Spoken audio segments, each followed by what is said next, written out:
Ready with me while I talk about low vibrational things that I've cut out of my life. First one is hanging out with people who spend their time talking badly about other people. It's just really a sign of insecurity and it's not healthy to be around. Don't get me wrong, like I definitely went through a phase where I went through that, but then I grew.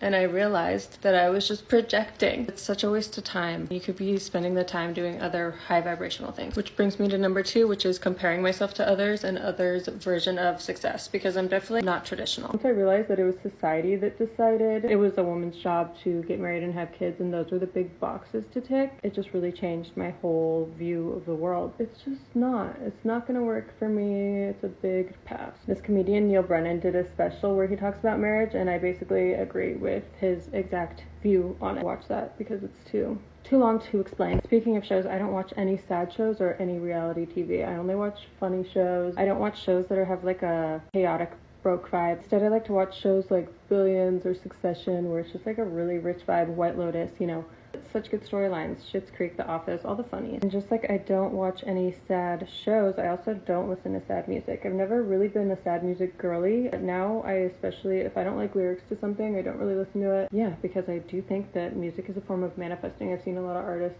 saying about something and then it came true. I'm really into manifesting. Another thing I've cut out of my life is clutter. I spent an hour each day decluttering the house, a different corner, donating stuff, getting rid of stuff that didn't spark joy. For me, it's one of those things where my mom always had a ton of stuff, like so much clutter, and none of it really had a purpose, and that definitely made me the total opposite, because the more stuff you have, the more you have to deal with and clean. So I basically just got rid of everything that wasn't like my dream piece. I definitely let go of societal norms. I don't want to have kids, and I'm stoked about that every day. I'm so grateful. I've been in a relationship for 7 years and we both don't want kids, so it's nice have that like relief. So drinking, I only drink tequila like a handful of times a year. I don't like hangovers. It just wasn't serving me and it made me feel sad the next day, so I just stopped and listened to my body. This one might be controversial, but I stopped eating unhealthy foods for the most part, because you can really listen to your body.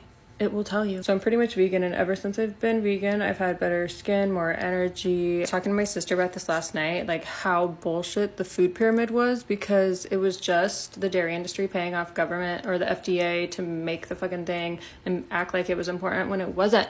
So gross. So when I was having a lot of stomach issues, I would start cutting out different foods that I was eating each day and then see which one was the one that was the culprit. Ended up being dairy and gluten, but I can have gluten in Europe for some reason. For some reason, being America sucks. Definitely recommend trying intuitive eating. Not every diet is going to work for every person, and there's so many people saying different things out there, so just start trying different things and seeing what's going to work for your body. Okay, I'm out of time. Let me know if you want a part 2. I can go on forever.